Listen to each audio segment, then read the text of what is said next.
Jain friends, फिर से आपके सामने एक नया वीडियो लेकर के आया है जिसमें आपको क्लास 10 का फिजिक्स का वन शॉट रिवीजन है जो सिर्फ फर्स्ट चैप्टर का है। ठीक है, इससे क्वेश्चन प्रत्येक साल देखा गया है 5 से 6 नंबर फर्स्ट चैप्टर से क्वेश्चन आते हैं जो कि कुछ ऑब्जेक्टिव रहते हैं, कुछ सब्जेक्टिव रहते हैं। आपको क्या करना है, वो जो 2023 में जो बिहार बोर्ड 10th का एग्जाम होने वाला है उसमें आपको अगर तहलका मचाना है तो इस वीडियो को ध्यान से देखिएगा। इसमें ऐसा नहीं है जो कोई किसी टॉपिक को छोड़ दिया जाएगा, सारे टॉपिक को समझाया जाएगा आपको, बशर्ते आपको ओनली फॉर सुनना है। और वन शॉट का मतलब होता है पूरा चैप्टर एक साथ में खत्म कर देना।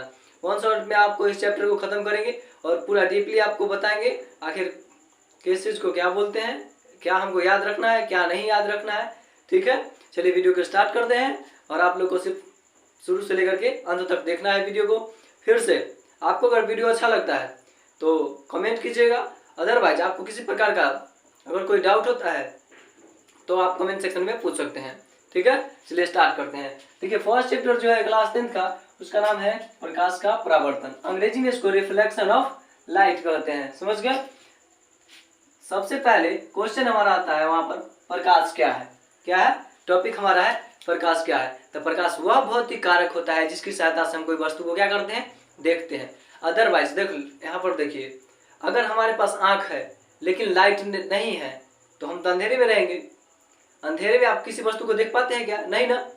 यानी कि जब तक प्रकाश नहीं रहेगा तब तक आप किसी वस्तु को नहीं देख सकते हैं।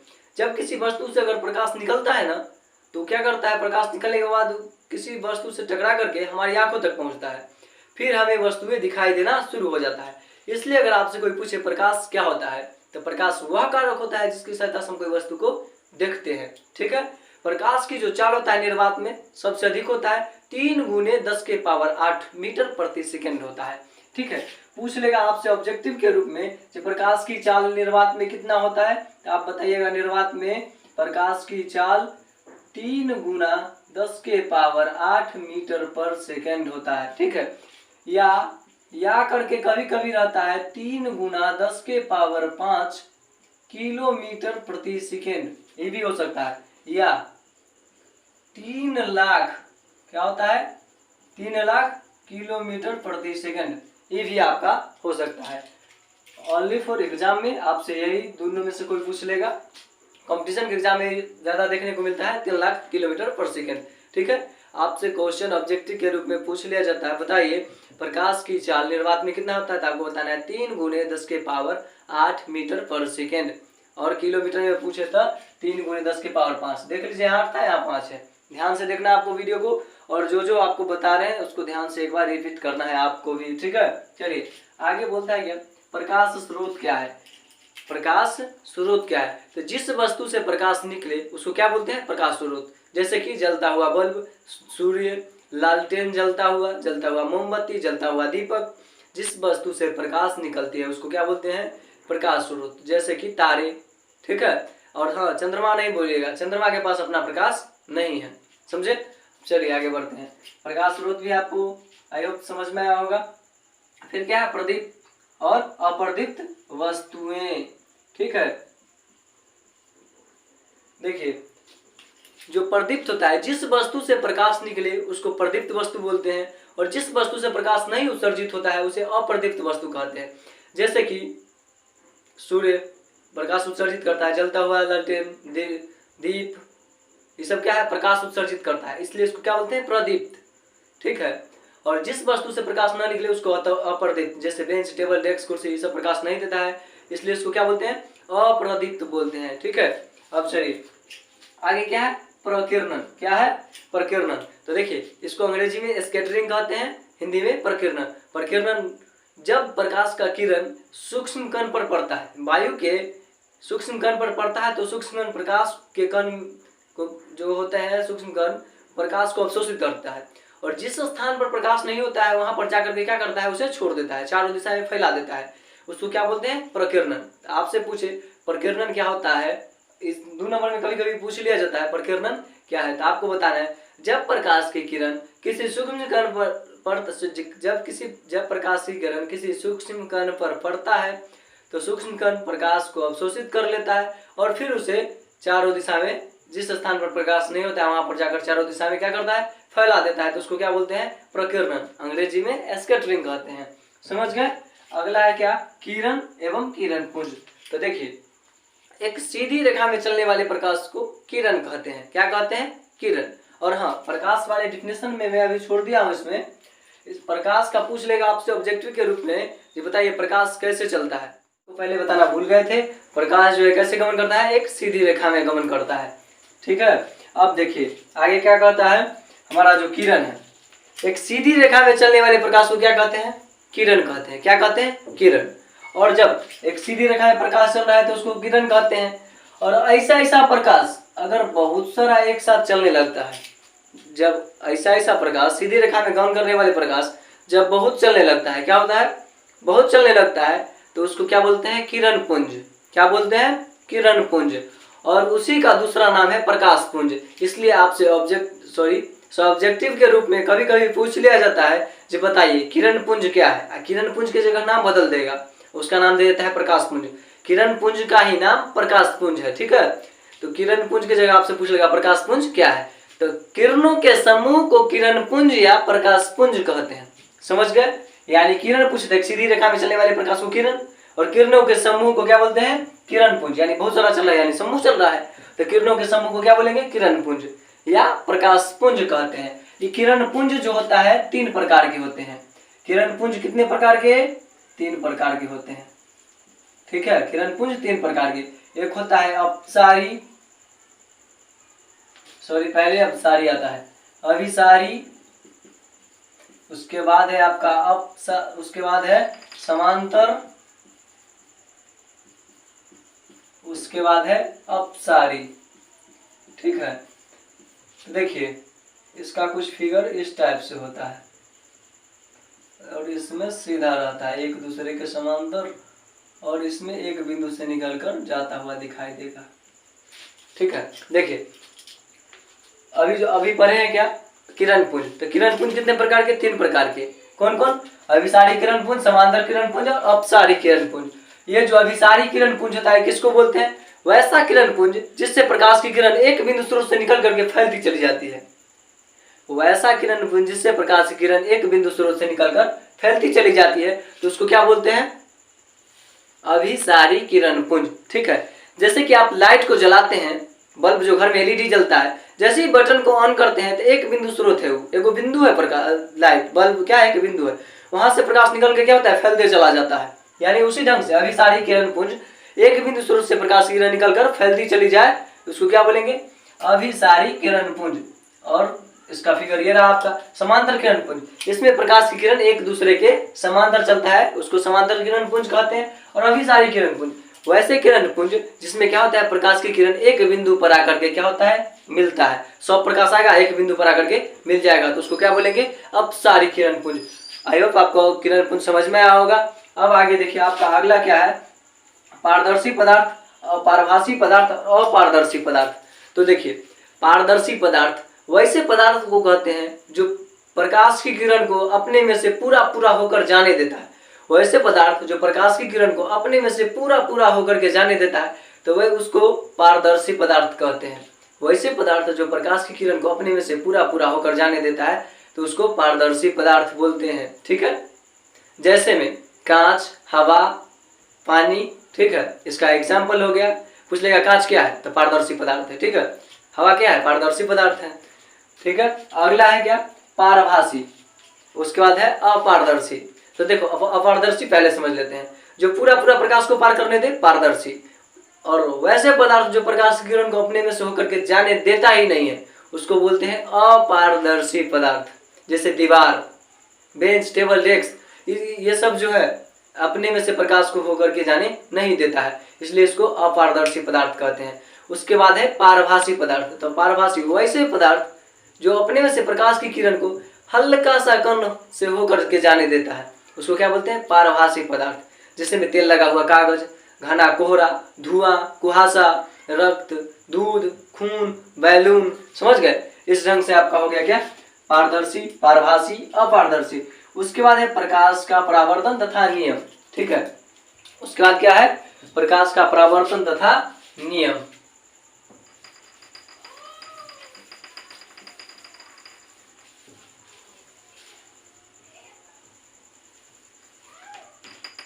देखिए आप ध्यान से, प्रकाश का परावर्तन तथा नियम। देखिए इसमें क्या होता है, एक समतल दर्पण लिया जाता है, उसको रंजित कर दिया जाता है, रंग दिया जाता है। उसके बाद किसी बिंदु स्रोत से प्रकाश की किरण को लाया जाता है और जिस माध्यम से वो प्रकाश आता है उसी माध्यम में चला जाता है, और तो उसको क्या बोलते हैं, प्रकाश का परावर्तन बोलते हैं। पहले इसका आपको डिफिनेशन बताते हैं।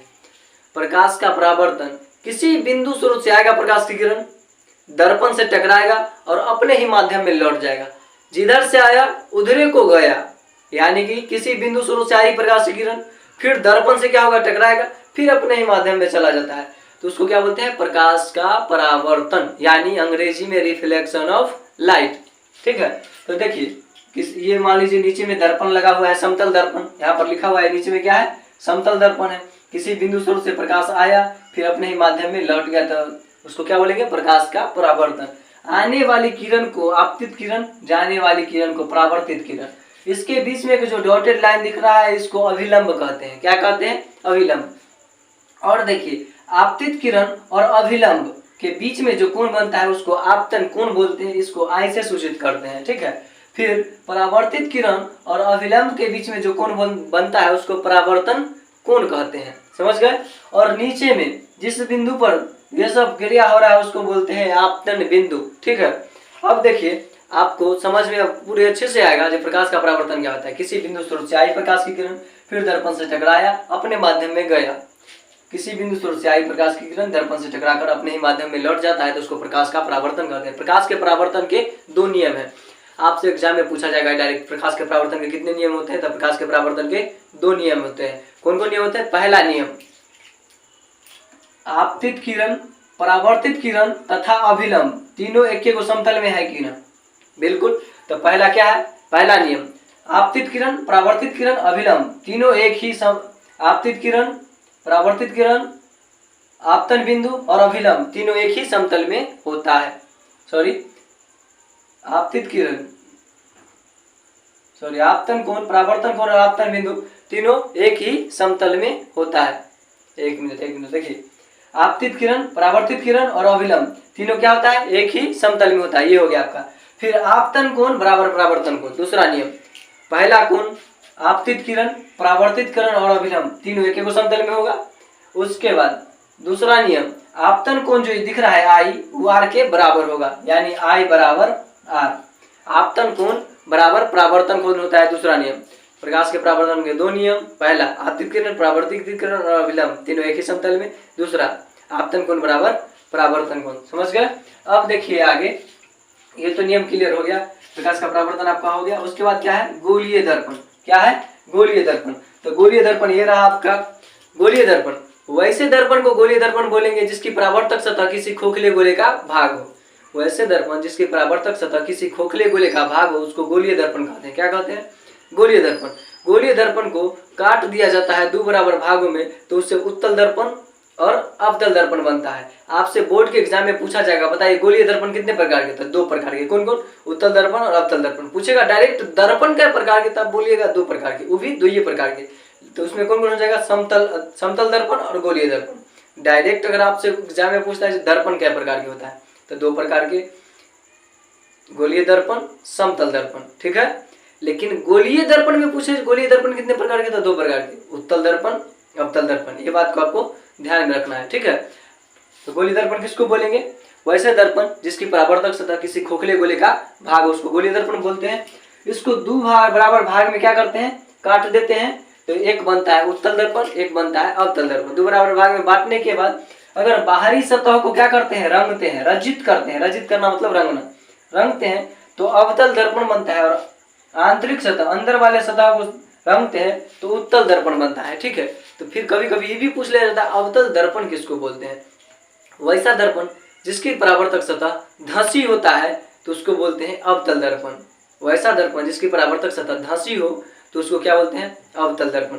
वैसा दर्पण जिसकी परावर्तक सतह उठल हो तो उसको बोलते हैं उत्तल दर्पण। समझ गए, उसे उठल उसे उत्तल, यानी कि वैसा दर्पण जिसकी परावर्तक सतह अगर उठा हुआ है तो उत्तल दर्पण, और जिसका धंसा है अवतल दर्पण। उत्तल दर्पण का उपयोग हम गाड़ी के साइड मिरर के रूप में करते हैं, जिससे क्या होता है, वो बहुत बड़े क्षेत्र को छोटा करके दिखाता है, जिससे जो एक्सीडेंट का खतरा होता है वो टल जाता है। समझ गए, यानी कि पूछ लेगा हम उत्तल दर्पण में गाड़ी का उपयोग क्यों करते हैं।